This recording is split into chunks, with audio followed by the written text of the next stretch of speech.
Hey skiers, I'm Jeff from skiessentials.com. I'm Bob. Happy Friday. Welcome back to our Top 5 Fridays ski industry news videos. We did our powder ski comparison yesterday. There were some certain skis that people weren't or were bummed that didn't make the cut. And my first thought was those skis are so wide, it's like really hard to fit everything. Yeah. Which actually was a little bit of a constraint. And then some of it was just availability. A lot of people were asking about the Origin 112, and Bob and I were pretty shocked that we didn't find that one downstairs in the warehouse. No, we searched that rack a couple of times looking for both that and even the Evolve 110. Yep. So yeah, it's not for lack of effort, I suppose. But anyways, hope you guys enjoyed that. And then look out for next week. We're gonna do a fall edition of our Bargain Basement series. I think we can call it a series now. We've done like 3 of them, I think. Yeah. We kind of took another stroll through the warehouse the other day, and we're looking at prices on the website and stuff like that. And it's going to be a whole different set of skis than the one we did in the spring, because a few things have changed. We've actually received more old skis, which feels backwards, but we have. So yeah, a lot of really cool skis in there to highlight. And then we have a couple other like just company-wide promotion things going on in the month of November. So you're going to be able to kind of like take those deals that Bob and I show you and kind of piggyback off that with some just extra savings. Right. So should be kind of cool to go through that and talk about all the deals. Yeah, and there's great deals. Like, we both got like really excited about that. Like things that like we would buy. Right. That like we think is a good deal. Yeah. You know, like definitely like let my friends and family know, or people that reach out to us. Yeah. Like, I think this is a great option. Yeah, you kept saying you were going to buy a ski yesterday. Right. I haven't bought it yet, but still might. Still might. So yeah, keep an eye out for that. And we're going to try and do both that Bargain Basement video as well as another comparison that maybe women's, maybe touring skis. Lots of options. Although we are running out of options. No, we've got our bases pretty well covered. Yes, we're approaching the end of comparison series. I would say we're going to try and do 3 to 4 more. And then it'll be ski season. Right. And we'll be out on snow and we'll hopefully have some fun reviews. Yeah. I was saying yesterday, I can't wait to do that QST 92. No, that's a good one to do. And then lots of other fun stuff that we either didn't get to last year or looking forward to for next year. Yeah, like that QST 92, we've like talked about it a fair amount. We skied it in Alta. It's like been out in our content, but we haven't done like an actual QST 92 review. Right. So yeah, I'm really looking forward to getting back on that ski and kind of bopping around early season stow, and it feels like a really good early season stow review. I feel Agreed. Like I'm getting way ahead of myself. Anyways, so look out for those things. And then with that said, we can get right into the week's news. So first topic, and this will probably be the first topic all the way through March, maybe even into April. We got some FIS racing updates. Unfortunately, some not all positive news here. Right. So last week we were really excited about the start of ski season, or at the start of the FIS race season. If you follow it, you will know that last weekend's Saturday women's race was canceled in Solden. And we have some upcoming cancellations as well. So the downhill races in Switzerland have also been canceled. So we have a little bit of a wait until racing resumes. I believe it's like the weekend of the 11th. And, kind of a mix of weather and lack of snow and not much you can do about that. Nope, you can't control Mother Nature.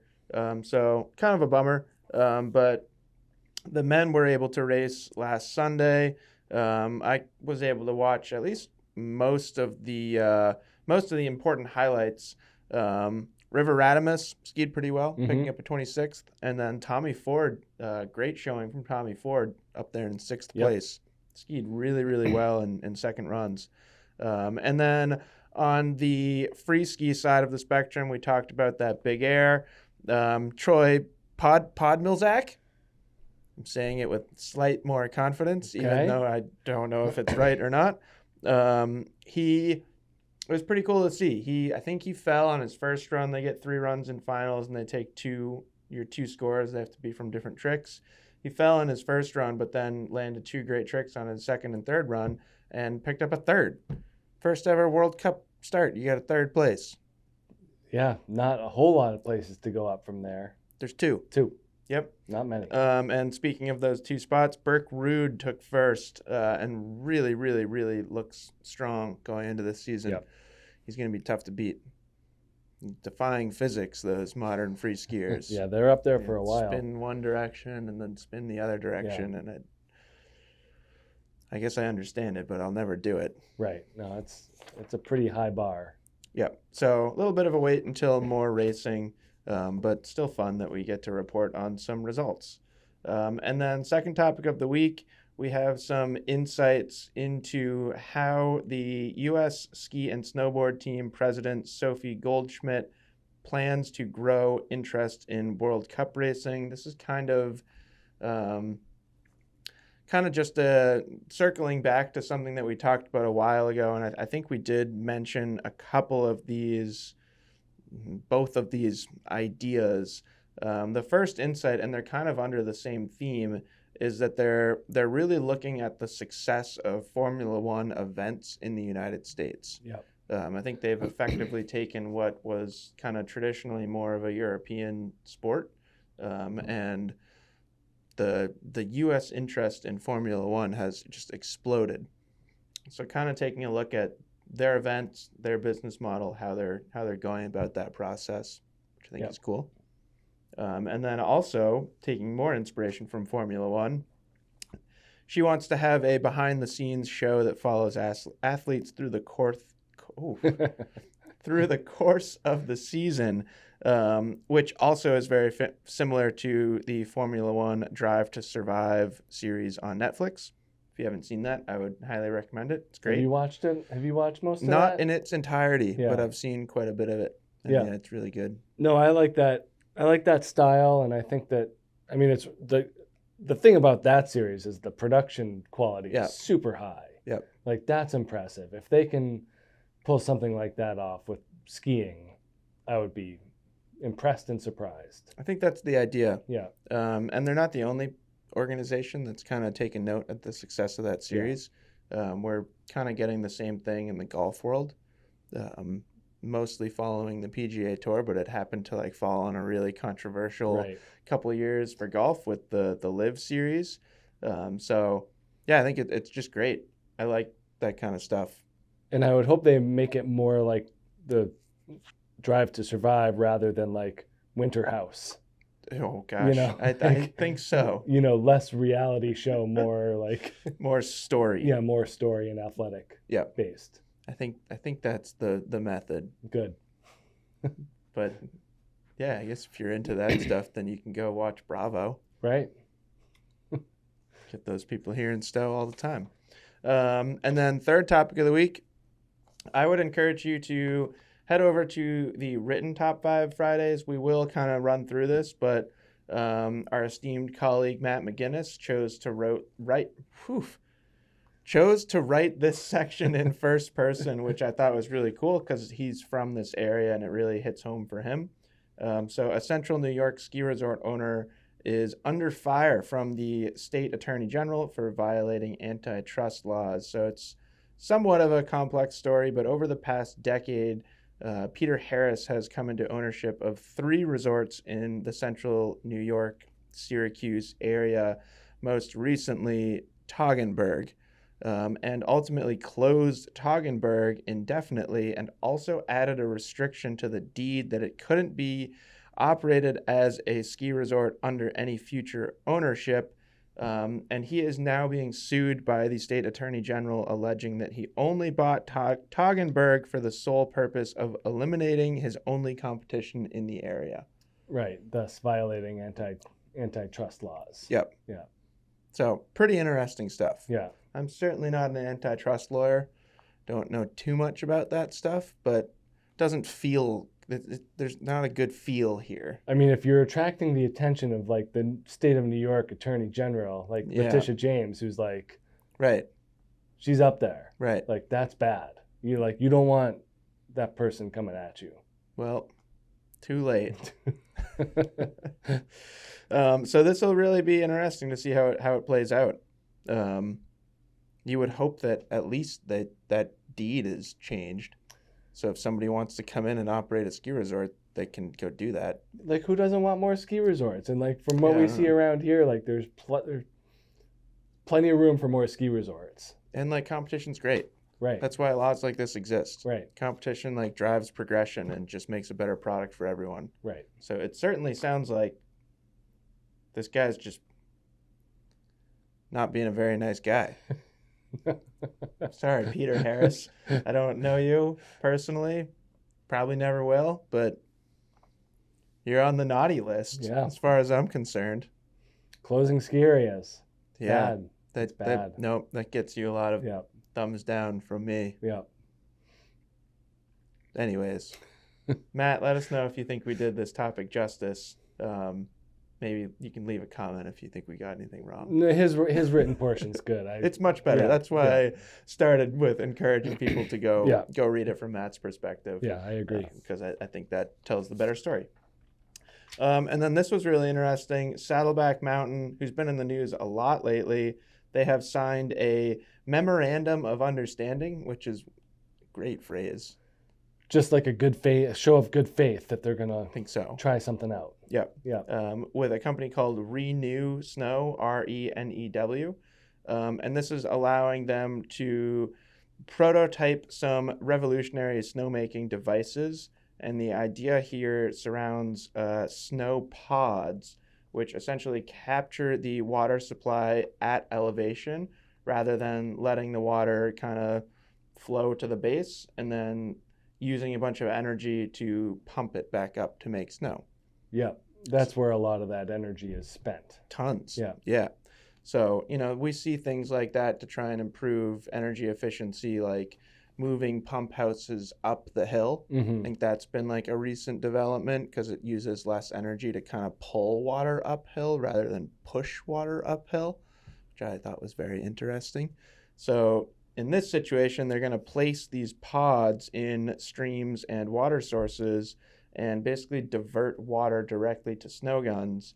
And what I thought was really cool is if they don't need to make snow, they can kind of divert it the other way and let it flow through what are essentially small turbines that are producing energy, although relatively small amounts of energy. But I still think that stuff's cool. Still, yeah, I think so too. And this definitely falls into my category of appreciating people trying new things. Yeah. That's definitely an inventive way to go. And if it works, even if it works for like a couple guns. Right. Like, great. Right. Do it. Right. If the cost to implement it isn't too high and it makes financial sense and energy efficient sense, then it's like one of those things where you read it and you're like, oh yeah, of course. Like, right. Of course that makes sense. But like, yeah, I guess, yeah. If you think about it, it's funny to think about like the water cycle at a ski resort, and like especially Stowe, where the water goes from a river to the reservoir, from the reservoir to another reservoir, from that reservoir to a series of pumps. Like it's just a crazy journey that like one water molecule takes to make a snowflake. Yep. So and then probably make it again the next year. Yeah, then it goes through it all over again. Right. So anyways, this could potentially reduce costs by up to 30%, which is huge. Yep. Because you mentioned how much it costs to do that pumping, and it could reduce their carbon footprint by up to 80%. Yeah. So, very cool. And then like the air is expensive too. Right. So using diesel generators to compress air. Yep. Like just burning fuel to make air. Yep. Is just a crazy way to use diesel fuel. It's a very interesting process. Yep. That I think a lot of people really just take for granted. Perhaps this is a glimpse into the future. Yep. And with that, we can just get right into our edits of the week. So first up is Beautiful Send, as in beautiful and send. Yeah, I get it. I get the before and after. Okay. A love letter to all mountain skiing. This is a great little edit from Vocal. Really impressed. Just the the feel of it, the quality of cinematography. It's pretty short. I think it's like 5 or 6 minutes, but certainly worth a watch. And then we have, I think we shared the trailer for this. We have Eulogy of a Steep Skier in the full movie from Nikolai Shermer. Crazy stuff. Super steep terrain. Yep. Just very, very gnarly. And then kind of going back the other direction to another just short little edit, we have Bar Fight from Line Skis, which is about as aggressive as it sounds. Thought it was I wouldn't expect anything else. No, I thought it was a strange name, but call things whatever they want. Right. And then these are two kind of more like full movies. First one is from TGR. It's called In Pursuit of Soul, Midwest Independence. And this is a 31-minute highlight of different Midwest feeder hills. All of them are less than 1,000 vertical feet, I'm pretty sure. So really cool. I like those stories a lot. I like those stories. I don't love the term feeder hill. Like, I get it. Like you have to go somewhere else. Like you have to go. Like, why Right. can't you be happy Yeah. skiing your home mountain? Right. Call it your Forever. home mountain. Yeah. I don't know. Right. That's a good point. That's my thought on No, that. it creates the like mindset that you need to progress to somewhere else. Yep. If you want to, great, but I you like don't it, have to. Bob. Should we start an initiative to no longer call small mountains feeder hills? I don't want to go that far. I just want to kind of let my opinion be known. You don't want to get mad at people. I that don't need are. to get mad at people. It's not a feeder hill. Anyways, and then we have Brap Ski 2 from Crazy Carl and some other skiers, some Crazy Carl and friends, we'll call it. 27 minutes of just some jaw-dropping skiing and some snowmobile antics. Snowmobile antics are hilarious. Yeah, They're great to watch. totally. Yeah. It's also like really easy to wreck a snowmobile in the backcountry. Yeah, it looks that way. Yeah. So if you're looking for, I mean, I don't know, if you got like a couple hours that you're looking to fill with ski edits and movies, you can kind of one-stop shopping on Top 5 Fridays today. You can, It's the weekend. that's You can true. do that. Yep. You got Friday night coming up. You can just hang out at home watching ski movies. Yeah. So that's it for Top 5 Fridays. Hope you guys all have a fantastic weekend. Look out for that bargain basement video and another comparison video next week. And yeah, hope you guys all have a fantastic weekend. Bye.